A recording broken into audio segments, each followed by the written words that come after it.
Hello and welcome to episode 106 of Things I Learned from Barry Harris. And today I just wanted to make an explanation video about Barry's scales of chords, his 4 scales of chords. The reason for this video is I've seen a lot of YouTube channels talk about Barry's harmonic theory. And when they do, they usually refer to it as Barry Harris, the 6 diminished guy, or the major 6 diminished guy, or even sometimes people go as far as saying major 6 diminished and minor 6 diminished. And that is correct. The part is they are omitting either 75% or 50% of his concepts, which are you're really missing out. And also, if you just think of it as those 2 scales of chords, you don't really understand where it came from, and understanding where it came from is also leads to understanding his brilliance of coming up with this, because it's really brilliant. It's beyond brilliant.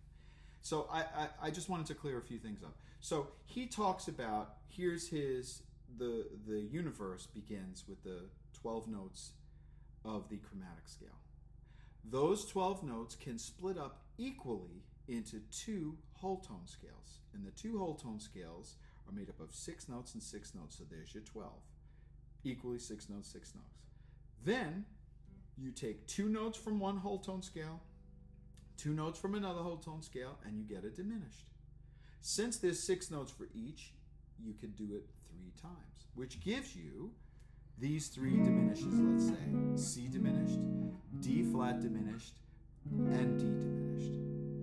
Because once you do E flat diminished, you're doing the same as C diminished. It's just the same notes repeated again. So those are your 3 basic diminishes: C diminished, D flat diminished, and D diminished. Now here's where the brilliance comes in. Now you have, we have to learn, where does these scales of chords come from? Now most people mistakenly say, well, it's just the major bebop scale, which is completely incorrect. I understand that that's how some people labeled it, but it's completely incorrect. The second thing that people say is, oh, it's a major scale with this added flat 6 in it, which it is, that is true, but it's not where it comes from. So let's talk about where it comes from, because it's really brilliant. It's brilliant. So you have C diminished, D flat diminished, and D diminished. Now those are the 3 diminishes that we're going to create the scales of chords from. Okay? So we'll start with the D flat diminished, and we will say D flat diminished, we're going to keep the G and the E of the D flat diminished. But maybe we'll also play C diminished, but we'll use the C and the A of the C diminished. So here's our C diminished, here's our D flat diminished, but we're going to say G and E from the D flat diminished and C and A from the C diminished. Now you have a C6. So we took 2 notes from C diminished, 2 notes from D flat diminished to create this chord, C6. Perfect. Now, the only diminished that we didn't touch was the D diminished. So we started off with these 3 diminishes. We took 2 notes from one diminished, 2 notes from another, and the one that we didn't touch, the diminished that we didn't touch, was left over, the D diminished. And there's our scales of chords right there, C6, D diminished, that are repeated over and over again. There's a C6 diminished scale. That's the first scale. The second one would be taking the same premise, where now you have the D flat diminished, the C diminished, and the D diminished. And let's say instead of keeping 2 notes from the D flat diminished, let's just keep 1 note. Let's keep the G. Now let's take 3 notes of the C diminished, which would be the C, the A, and the E flat. So there's 3 notes from the C diminished, and there's 1 note from the D flat diminished. That gives us this chord, C minor 6. The only diminished that we didn't touch was the D diminished. So now we have C minor 6, D diminished. There's our second scale of chords. So that's the second one. Then we have the same premise, but let's say I'm going to keep 3 notes of the D flat diminished, and I just want to take 1 note of the C diminished, the C. So now I have the G, B flat, and the E of the D flat diminished.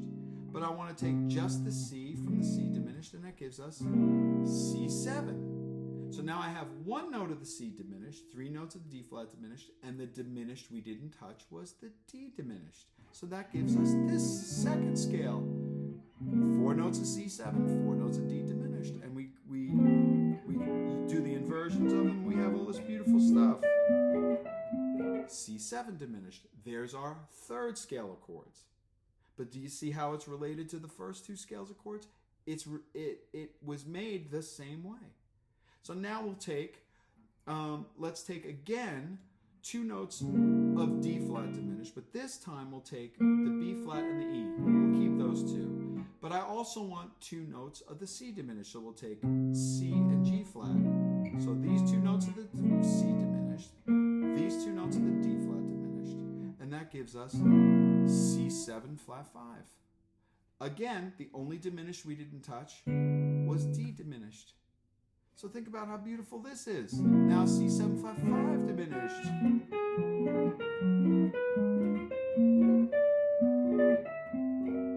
Beautiful. That's his 4 scales of chords. And how they're created is so beautiful and so wonderful. And yet it's the thing that everybody who wants to talk about it skips.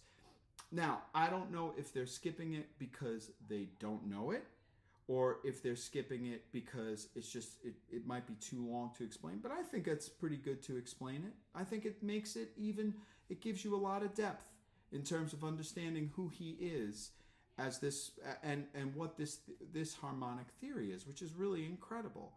I've seen a lot of videos about this.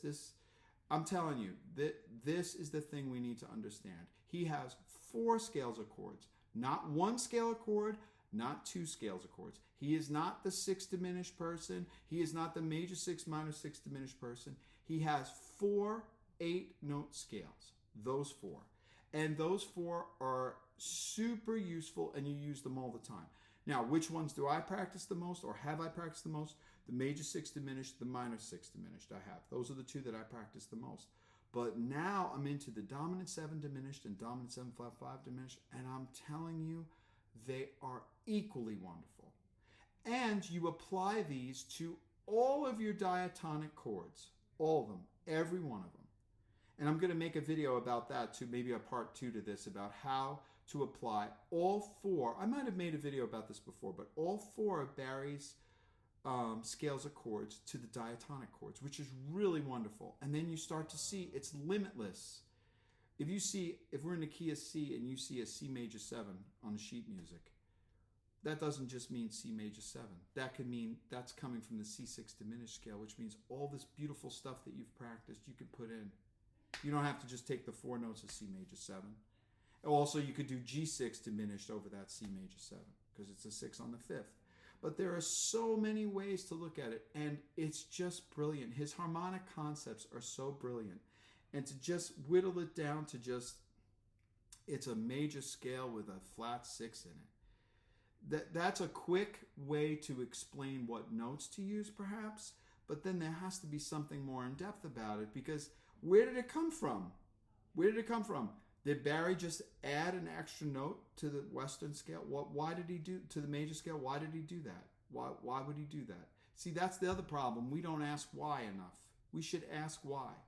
Why does this happen? What's the reasoning behind that? Oh, Barry Harris made a major scale, but he added a flat 6. Why? Where did that come from? Why did he add a flat 6? Why didn't he add a flat 5th? Why didn't he add a flat 3rd? Where does this come from? But when you see it through the 3 diminishes from starting with his creation theory, you see how much sense it makes. And there are videos of him talking about this over and over again, which is why it really, it bugs me that people don't at least put in a little effort to understand what his theory is. I think his theory is his harmonic theory is the most misunderstood and incorrectly talked about on YouTube than anybody else's. I just think it is. And I think we owe it to him, since he's been donating his whole life to teaching this stuff to us. We owe it to him to at least get that part right. Now, for us to go and practice these 4 scales of chords and to be able to play them as beautifully as he plays them, that's another thing entirely, and that's going to take us all the rest of our lives to be able to do. But the least we owe him is to be able to get at least the theory of it right. And it's not that difficult. It's not that difficult. So I want everybody to not only practice their major 6 diminished and their minor 6 diminished, but also their dominant 7 diminished and their dominant 7 flat 5 diminished. And do not be fooled by people that are saying that, oh, Barry Harris is the 6 diminished guy or the minor 6 diminished. I don't care if 100 people say it. It's not correct. It is not correct. Because all you have to do is look at any one of those Barry Harris videos and you could see him talking about different things and where they come from. And it's super important that we at least get that much of it right. We have to. We owe it to him to get that much of it right. He's been teaching this stuff since the 50s. He's been talking about this stuff since the 50s. We owe it to him to at least get that much of it right. And then the practicing part is for us to have to deal with. So until next time, enjoy practicing Barry Harris's 4 scales of chords. Not 1, not 2, but 4. Till next time.